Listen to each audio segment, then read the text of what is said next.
It's 2025, and that means that Jinx came out over 11 years ago. And over all those 11 years, I've played her every single year. Over the years, I've gotten hundreds of LP on her, and I finally wanted to make my guide. Unfortunately, we won't be going over her lore. You can watch Arcane for that, but we will be going over all of her abilities, best rune setup, her best build paths, laning phase, mid game, and late game tips, as well as positioning, common mistakes and how to fix them. And I'll also be answering any comments that you guys have on this video. Before we start, make sure you hit that like button and subscribe. It helps me out a lot and supports the channel more than you could imagine. Let's get started.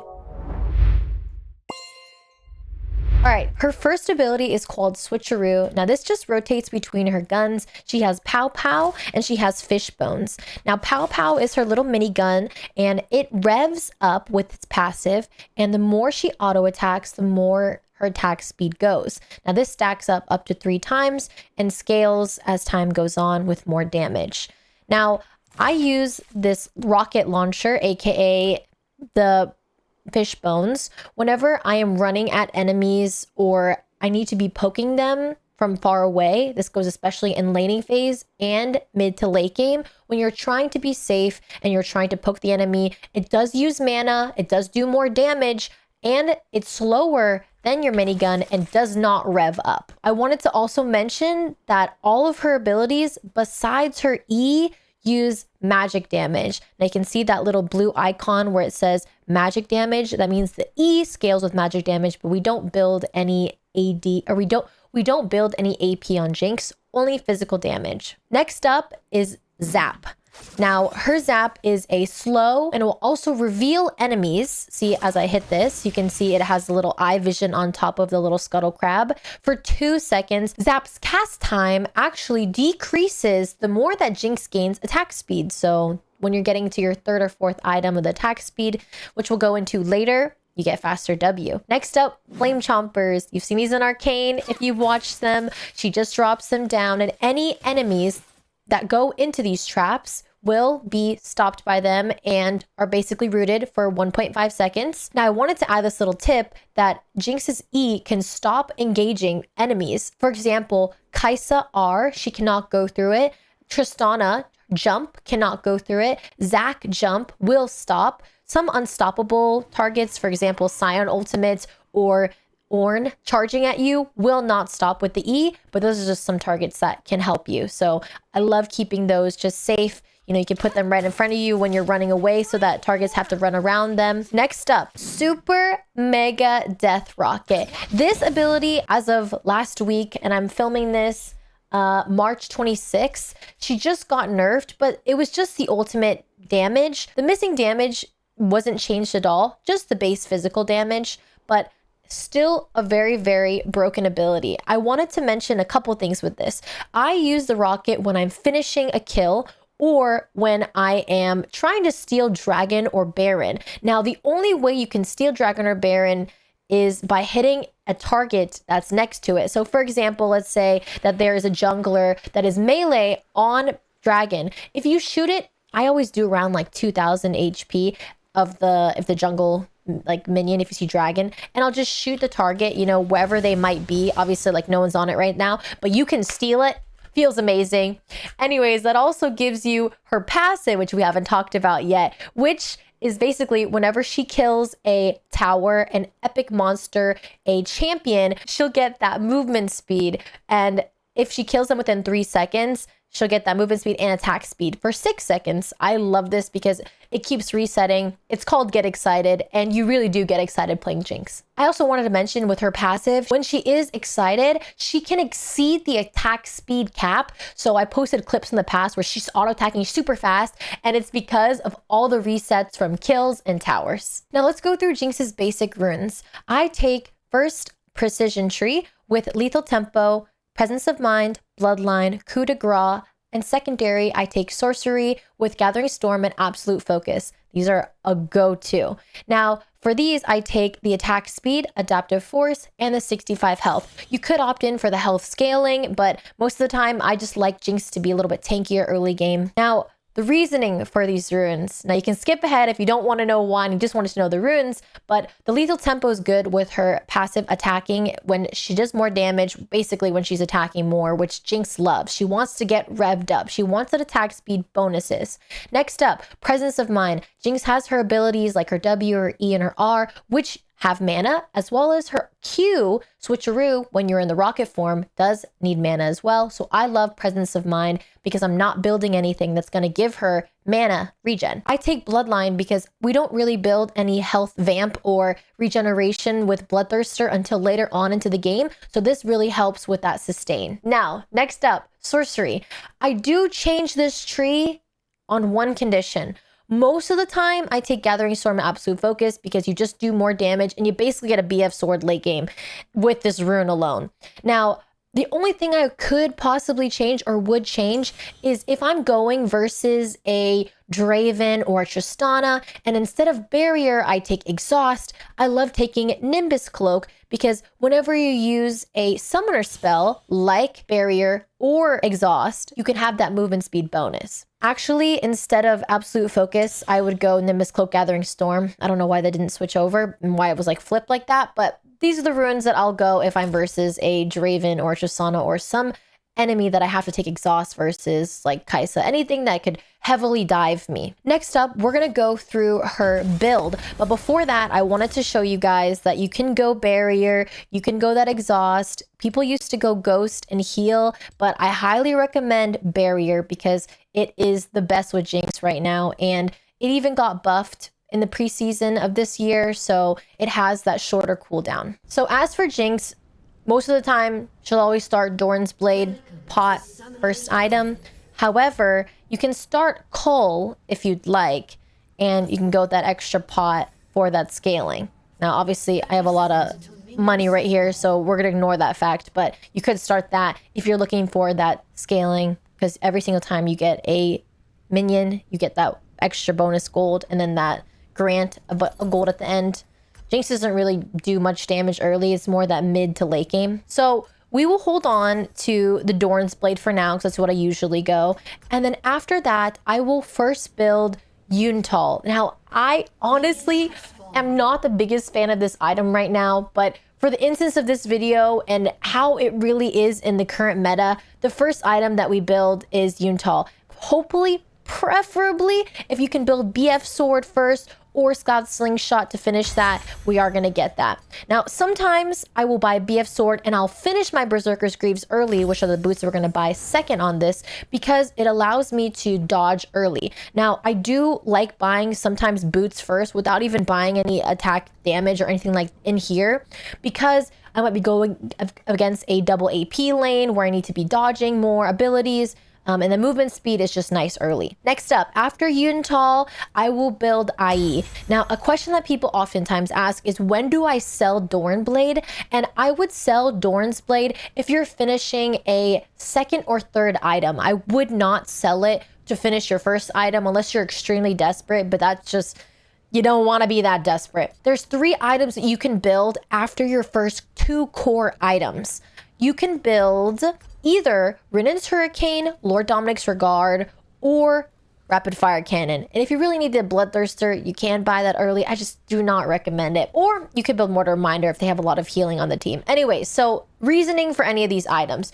If you are versus champions that are melee, I would buy Rinen's Hurricane. This because they are usually grouped up together, and Rinen's Hurricane allows you to attack targets that are grouped up together, but like, you know, it's better for grouped up sort of range targets. If you are versus targets that have more range, mages, other ADCs, especially like Kindred Jungle, Rapid Fire Cannon, this will allow you to attack from far away, have that extra range, and this even works with her passive, the switcheroo, the cannon, so you could have that really long range cannon since it's shorter range. Or you can build Lord Dominic's Regard. Now, Lord Dominic's Regard, I only really do this if I'm against 3 tanks or so. 2 to 3 tanks, a support, tank, jungle, and top lane. If you really, really need it. Sometimes there's mid silence that I'll build this, but usually I'll build Rinen's Hurricane. And then again, if you're going to be Lord Dominic's Regard and you need that early game Mortal Reminder, which, you know, they have a lot of healing or something like a Yumi, you could build this third, you know, that armor pen, but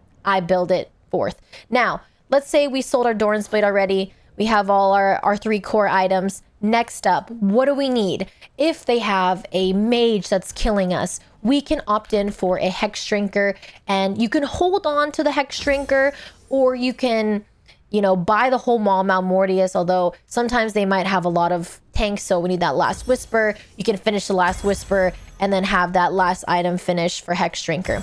And don't remember earlier I said how we had the Bloodline, that attack speed that you have will help with the health stacks that you get from, you know, the lifesteal granted from this rune we have right here. This could change though. Again, it's all depending on what you need for the enemy team. Basically, if I had to pick a build that I really liked, you know, no matter what, I didn't want to look at the enemy team comp, which I never do, I always look, but I would suggest this build right here. I would go, you know, the boots second, but technically we'd finish Yuntal first, into Infinity Edge. After that, Rune's Hurricane, Lord Dominic's Regards, Bloodthirster. Again, if you take note at whenever I said earlier about how you can change up the different paths depending on what you need. Before we move on to the next segment, there's been some controversy about what you can build first. Some people actually like Collector on Jinx or Kraken on Jinx. They have different passives. If you want to be more bursty with your auto attacks as well as your abilities, Collector's great, helps with that final blows with her ultimate.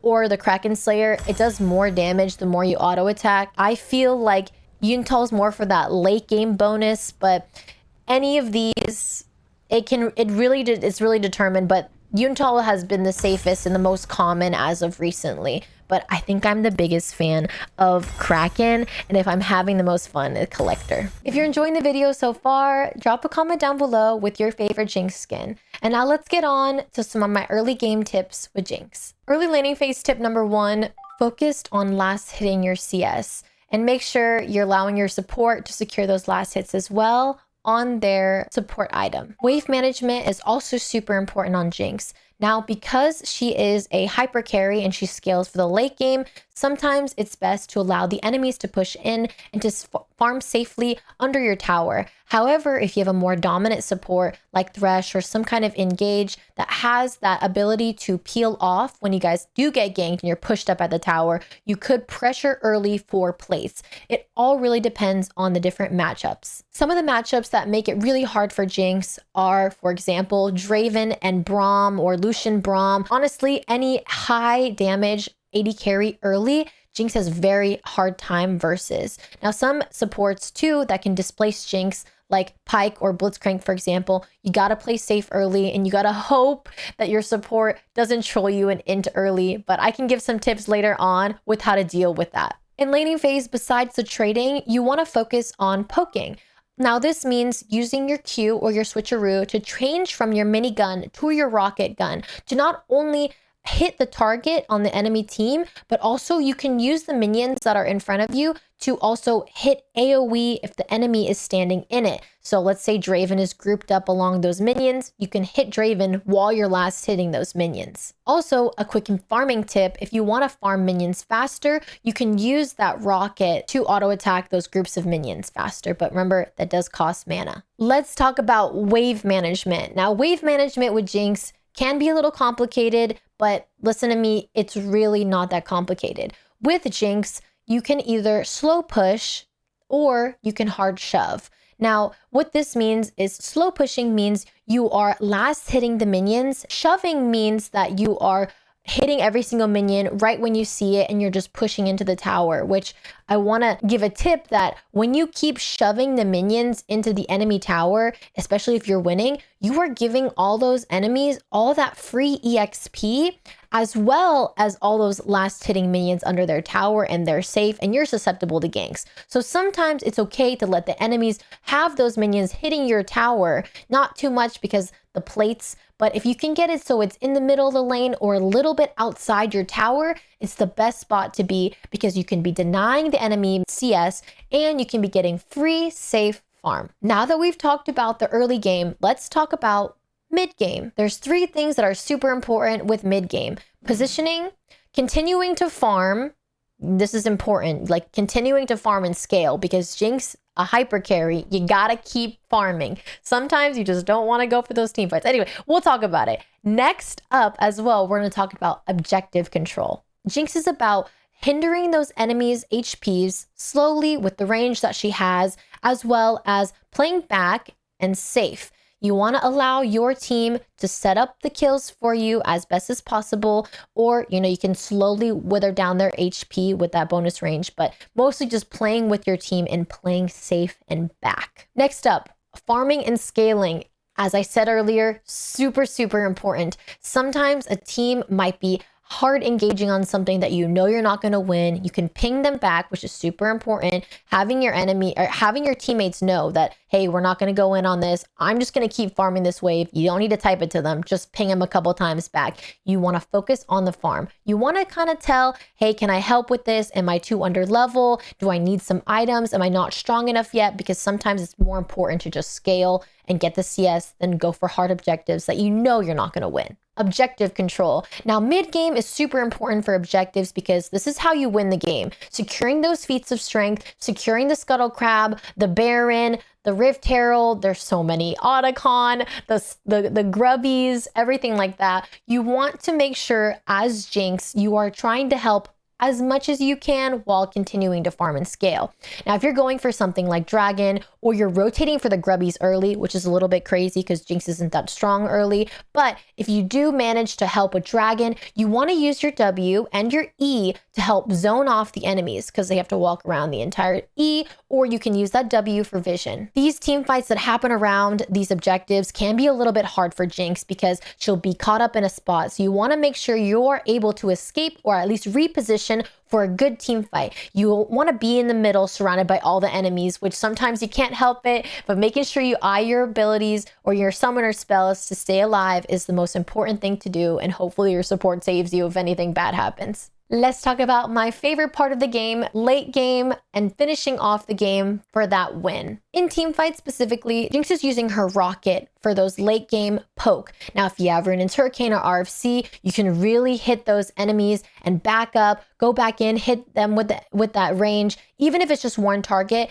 you can do a lot of damage. Now, when it's safe or you're looking to kite, meaning you are trying to reposition, auto attack, reposition, be safe, and you want that revved up attack speed, you can totally use your minigun. Super good late game, but you want to make sure you're safe when you're positioning. Again, the kiting is really key. If you can work on positioning and moving and positioning and moving, getting that kiting, it's super important. You want to know how much range the enemy has versus how much range you have to keep making it so they can't attack you, but you are hitting them. Using your ultimate for snipes, as I said earlier, whether you're stealing objectives like the late game dragons, the late game barons, or you're shooting across the map rocket to help someone get that kill, the ultimate is great for that. The resets that you get with your ultimate are super helpful for the late game because remember, you get that attack speed, that revved up passive, get excited. It's super important for Jinx. So we've talked about the build, we talked about the runes. Let's talk about some of my favorite supports with Jinx. Personally, I'm a fan of enchanter supports that can give me those shields and heals like Soraka and Lulu and Melio. My favorite one is Melio. Jinx also works with disengage or engaged champions like Thresh, Nautilus, and Leona. As for complete team comps, I love when I'm playing with teammates that can help peel for me, meaning a tank in the top lane, not 3 ADCs, just a well-rounded team, an AP mid, a jungle that can help engage or start good team fights, for example, Rek'Sai, Jarvan, or even Ivern. I don't mind because it's that bonus little shield as I was talking about earlier. What could be bad about the support and the jungle being a shielder? And for top lane, a tank. The last things I want to talk about are some common mistakes on Jinx and how you can fix them, as well as some secret mechanics that I'm going to show you in game. Some common mistakes on Jinx include overextending, not focusing on that scaling, and misusing your abilities to help save you. Overextending can be easily fixed by understanding what the enemy is capable of, or just having better map awareness. Focusing on CS and scaling just comes from that ADC selfishness that is necessary to get those minions, get that gold to help you do damage for the late game. And finally, misusing your abilities. You don't want to just waste your abilities, especially your chompers with Jinx. Only use your abilities when you really, really need to. If you just throw them out to try to hit the enemy, maybe, and it's gonna miss, it's just not the time to do it. If your support is landing something, some sort of CC, that's gonna trap them, you wanna use your E on top of that. Or again, as I've been saying earlier, for escape, because the enemy has to walk around the E, so you can use it to protect yourself. A mistake that I've seen so many Jinx players make, including myself, is when you waste those abilities because it allows the enemy to play off of your mistake and really jump on you because you don't have any cooldowns available. We're going to go through some of my secret Jinx tips that I've discovered over the 13 years of playing her. Wait, it's only been 11 years. These are 2 secret Jinx tips that I found over the years. The first one I'm going to show is the ultimate animation cancel. Now, if you ER, look at that.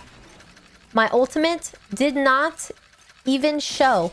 Basically, the animation canceled and I was able to ult without using the animation. And that means I could switch and use my ability after that. This makes things faster. Next up is another ultimate hack, kind of, sort of. And basically, when you ult with Jinx and you flash, your ult will still go in the same area. So let's say, for example, a target's trying to hit you. Well, you can use this and then you can flash to finish them off and kite them out. And sometimes I'll practice just ult flashing just to get that. And I realize that some other champions don't actually have this animation that you can do, where the ultimate will just go to where you flash, aka Seraphine. But that's it. Thank you guys so much for watching my Jinx video today. If you enjoyed it again, please drop me a subscription, a thumbs up on this video. And again, if you haven't commented your favorite Jinx skin, drop it down below. And if you want more videos like this, I'll see you in the next one and I hope to see you there.